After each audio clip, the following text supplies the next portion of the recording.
So he like, I'm gonna make you a gold piece. Dude was cool as a motherfucker. So the next day, dude hit my partner like, man, y'all got the concert. Let us trail y'all, woo-de-woo. So dude went with us to the concert.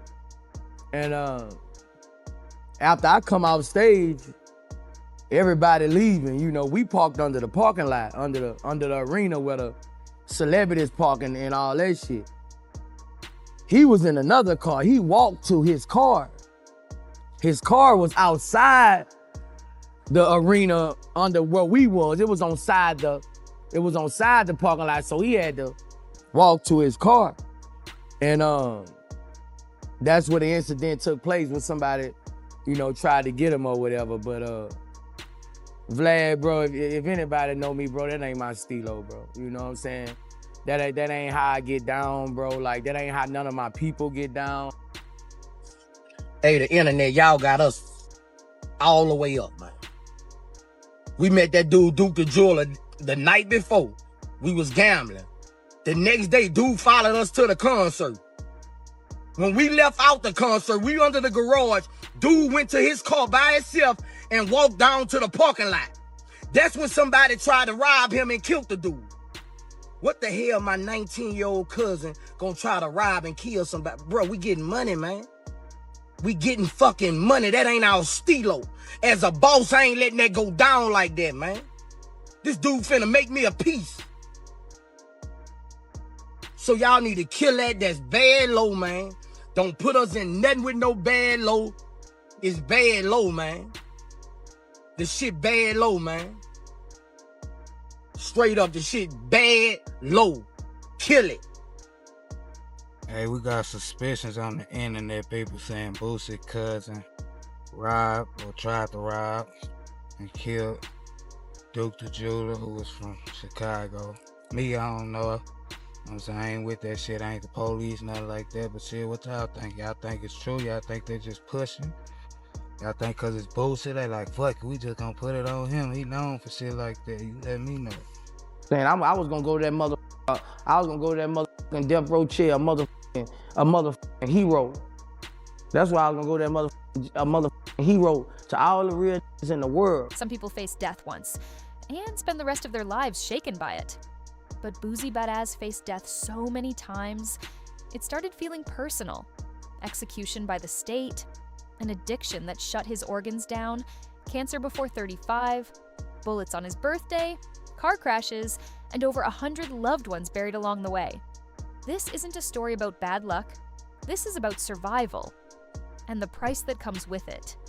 Because before Boosie ever became a rap legend, the moment that should have ended his life was already waiting. And it didn't come from the streets, it came from the system. But to understand how he ended up staring down a death row sentence, you've got to understand where his life really began. Torrance Ivy Hatch Jr. was born in Baton Rouge, Louisiana, specifically South Baton Rouge, not the version you see on postcards. At the kind of place where violence wasn't shocking, it was routine. Bodies dropped often enough that people stopped acting surprised. Kids learned early when to duck, when to run, and when to stay silent. His household was split down the middle. On one side, his mother, a school principal. Structure, discipline, education. His grandfather was a pastor. Church every Sunday, morals, faith.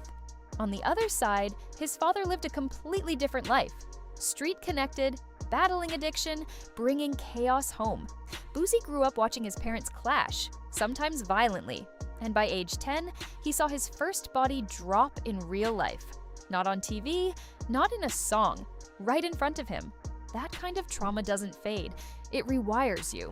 As if that wasn't enough, Boosie was diagnosed with type 1 diabetes as a kid. So while other children worried about homework and video games, he was learning how fragile life actually was. And life was about to teach him even harder lessons.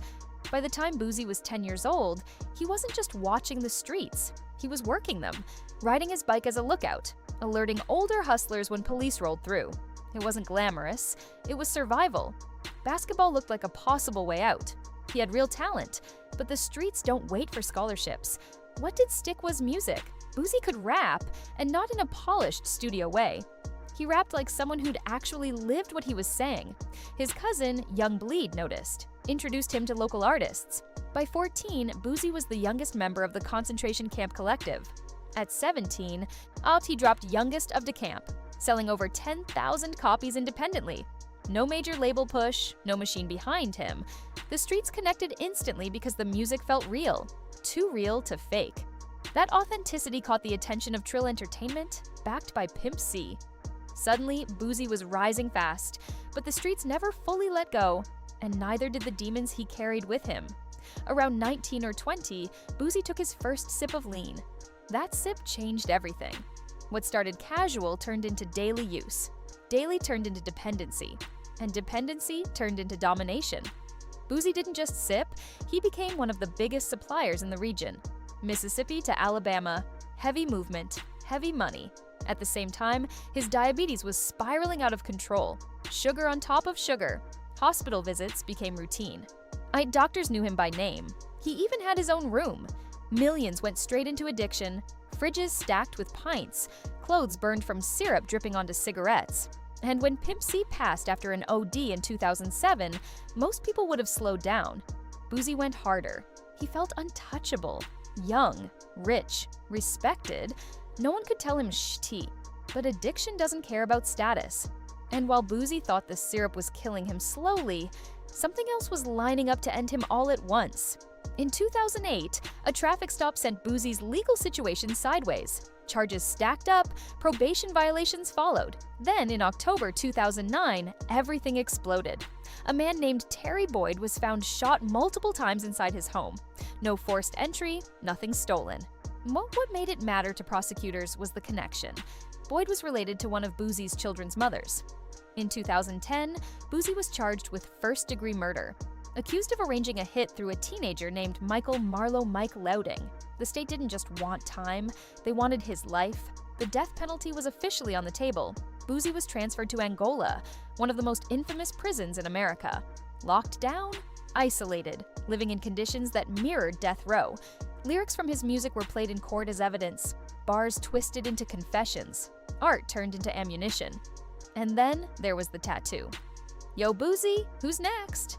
Public opinion turned vicious. For over 3 years, Boosie woke up every day knowing the state could legally end him.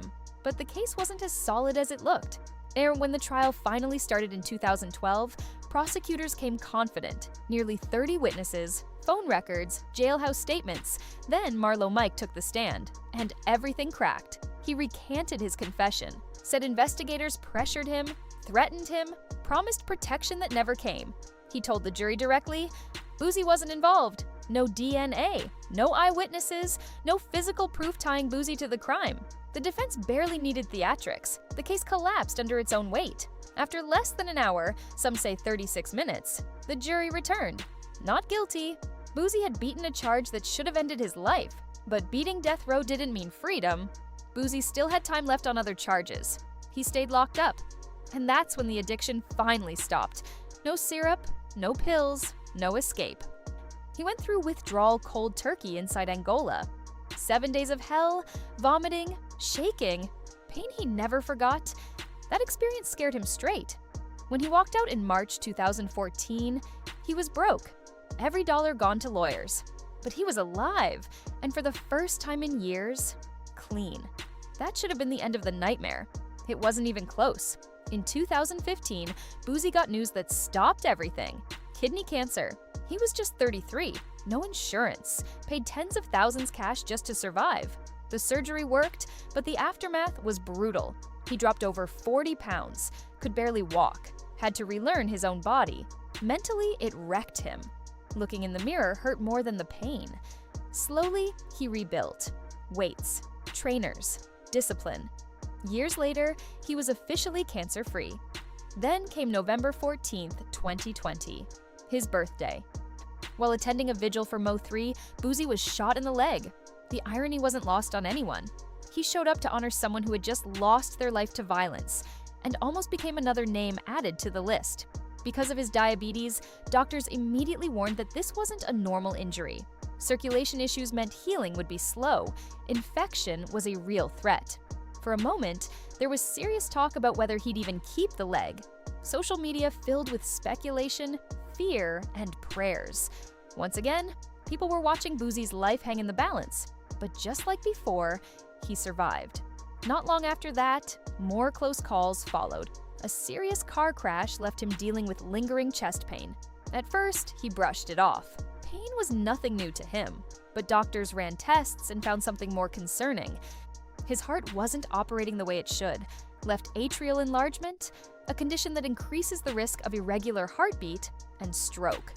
They told him plainly, slow down or your body will force you to. Still, he kept moving. Because for Boosie, slowing down has never felt safe.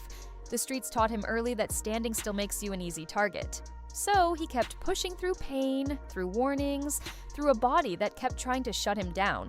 But as heavy as the physical damage was, it still wasn't the hardest part.